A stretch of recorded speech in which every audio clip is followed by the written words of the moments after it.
October 1st, Bray Road, just outside of Sloth's Pit, Wisconsin. And with that, ladies and germs, it's officially October.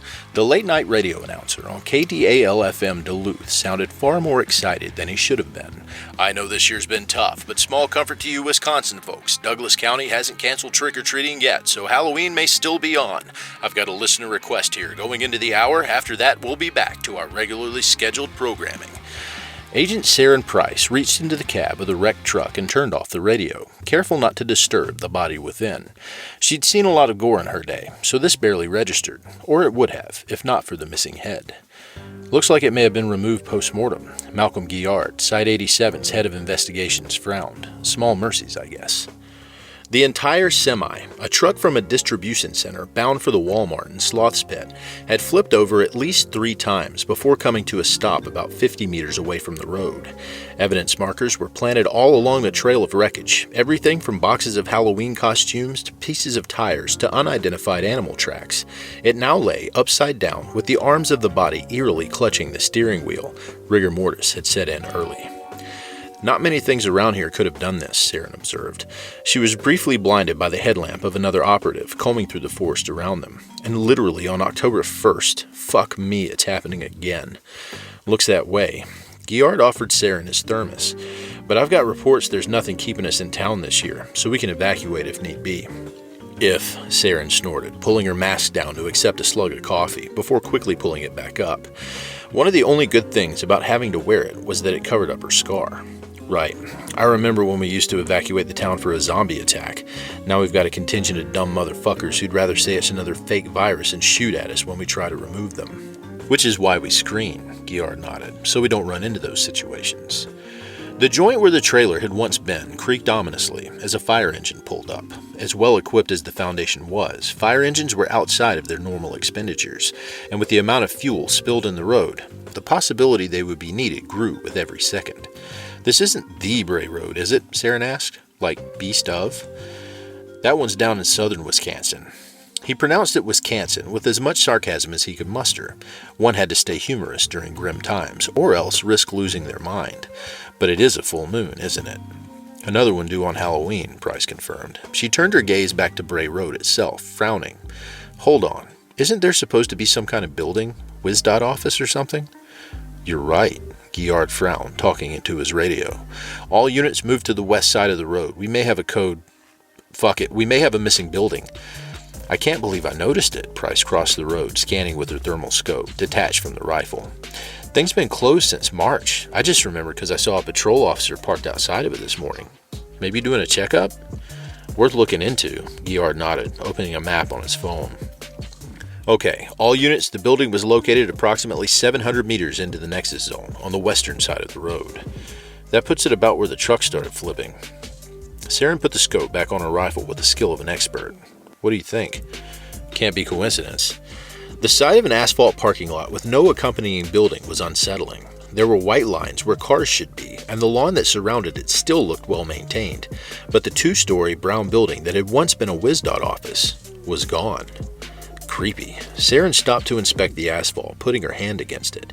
The ground beneath her heaved and sank with rhythm too slow to be a pulse. The ground's breathing. Fantastic, Guillard sighed, talking into his radio. Can we get a containment unit to our locate? Cancel that, Saren hissed, looking at Guillard. Think about it. A WisDOT office vanishes at the exact location a truck runs off the road. Do you really want vehicles driving here? Guillard frowned, looking at the stretch of road before them. WisDOT also has jurisdiction over littering by highways, yeah? Yeah. Guillard reached into his pocket and took out an energy bar. He took a bite out of it, swallowed, and motioned for all agents to get to a safe distance. Then, when they had all retreated, he threw the bar at the road and ran for it. His leg was broken by the impact as the road erupted toward where he stood, throwing him in a spiraling motion to the ground. Emerging from the newly formed crater was a Chthonian presence, all stone and brick and glass, slamming down onto the energy bar and throwing dirt and asphalt and God knows what else along with it. It didn't have limbs, so much as tendrils, made from utilities. The right side shot sparks from disconnected power cables. The left spewed water and sewage. Contact, contact, contact, retreat. Saren hefted Giard under one arm and started to move. He had a nasty gash above one eye and his leg was bent at a bizarre angle. She managed to lift him enough that there wasn't any weight on it and yelled into her radio as they hobbled away. Site 87, this is Agent Price requesting an airstrike at my location. Throwing a flare now. Agents retreated in disarray, scattering in a dozen directions. Saren lit the flare and threw it up at the being, hoping it would find purchase somewhere as it lumbered, looking over the road. At least that's what Saren thought it was doing. In the place of its eyes were the doors of the WisDOT office it had once been. Half a mile away, Robert Toffelmeyer and Allison Carroll watched the carnage through binoculars. Jesus fucking Christ, Alice's eyes widened. The town did that? What's it called? The monsters from the Godzilla movies. Kaiju. Yeah, Robert put down his binoculars. Come on, we should get further away. I don't think they're going to carpet bomb, but you never know. There's a safe house about another quarter mile into the woods. It can take a few megatons.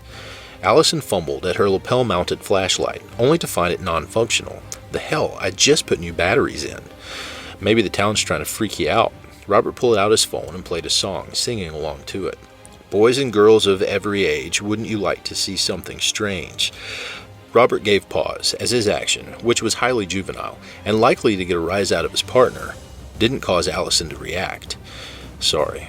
Not you, just nervous about a lot of stuff. She climbed down a ridge, careful of one leg. Robert jumped down, landing in a pile of wet leaves. "Ah," Robert groaned. "I think I got a slug on me."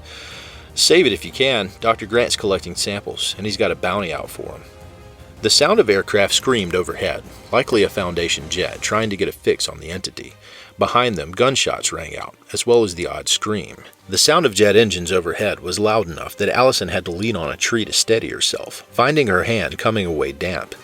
When did it last rain? Oh, like a week ago. Allison sniffed at the fluid on her hand. By the moonlight, she could see an indentation on the tree, covered in black fluid, and at the base of the tree, a smooth white stone half buried in the ground. Might have something. Cover me. She crouched in front of it, starting to dig at the stone with her bare hands. Robert, from his pocket, produced a trowel and threw it to her. Don't ruin your manicure. Bite me, she shot back with a smirk. After a few minutes, the stone was free from the ground. The shape was familiar, but she couldn't place it between the moonlight, the sounds, and the uneasiness of being in a dark forest at night. Then, a whooshing, whistling sound. The airstrike. Allison froze as the light of the explosion illuminated the stone in her hand, and she saw it for what it truly was. Her hand fumbled for her radio several times, and she muttered, "Mal Toffelmeyer and I found the head. Over." "Giard's down." Saren Price's voice came over comms. "So's the entity. We're closing in on your location. Any distinguishing features? Can you give a description?" "I don't know," Allison swallowed. Is the head exhibiting anomalous properties? Is it anti-mimetic? It doesn't have a fucking face." Where it entered the town proper, Bray Road joined with Main Street at a right angle. It was at this corner where Agent Raymond February was having car trouble. He'd been out of town on an errand when the call came in about the truck, and was on the way back to the site to get his gear when his engine gave out. And much like fire engines, wrecker services were not part of Foundation's regular expenditures. While February tapped his steering wheel, considering calling them again, a car from the SPPD drove by, slowly, on the other side of the road. February's heart jumped. Seeing a police car by itself was enough to give him anxiety anymore, but then he saw, above the left rear wheel, there was a sticker of a heavily stylized skull. Don't pull over," he muttered. The car rolled from the other side of the street and pulled behind him, turning on its red and blue strobes. His self-imposed moratorium on swearing strained itself, and he reached into his glove box, taking out his registration and proof of insurance. From his wallet, he withdrew his civilian license. "I don't have time for this," he grumbled, putting up with some hick with a Punisher fetish and a chip on his shoulder.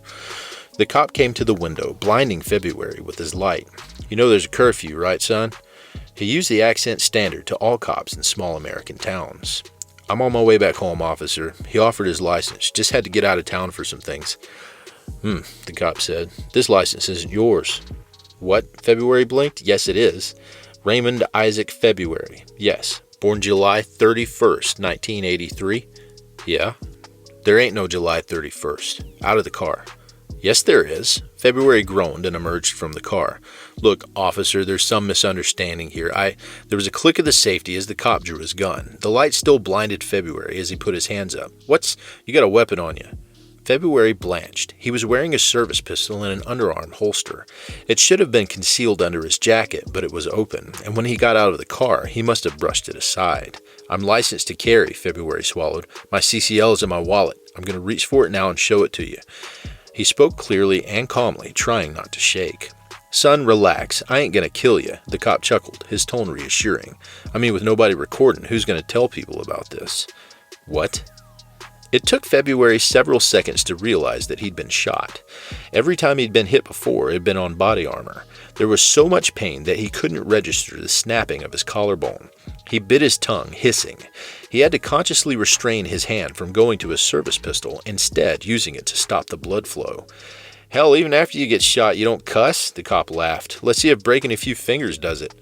February looked up at the cop's face and saw that it was wrong on his skull. It had once belonged to a much thinner man, but was stretched to accommodate the face of whatever was underneath it, and February was certain that thing wasn't human. What are you? February hissed.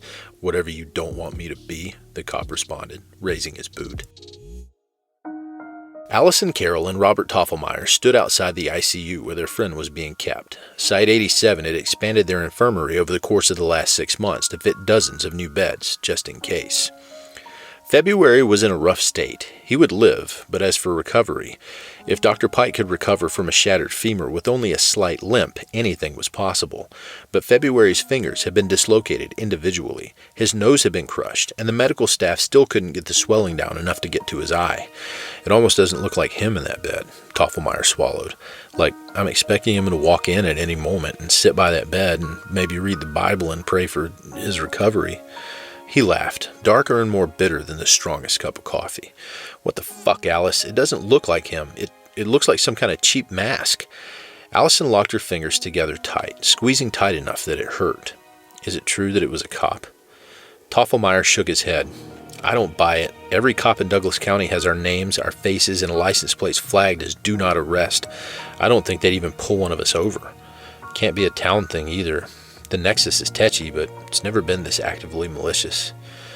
Robert put his head in his hands. Until it is, he swallowed. Weiss is going to be briefing soon. I'm not going, I don't think. Allison put a hand on his shoulder. I can stay here if you want. Get the cliff notes from Sarah later. Why would someone do this? Robert gasped, choking on his words. Why would someone do this? The two agents stood there, watching their friend breathe through a tube, and unable to answer their own question.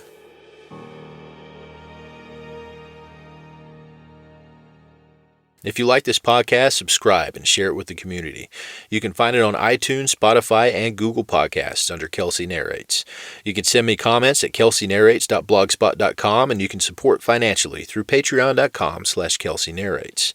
Credit to the original author, IHP. Content relating to the SCP Foundation, including the SCP Foundation logo, is licensed under Creative Commons Sharealike 3.0, and all concepts originate from www.scpwiki.com and its authors.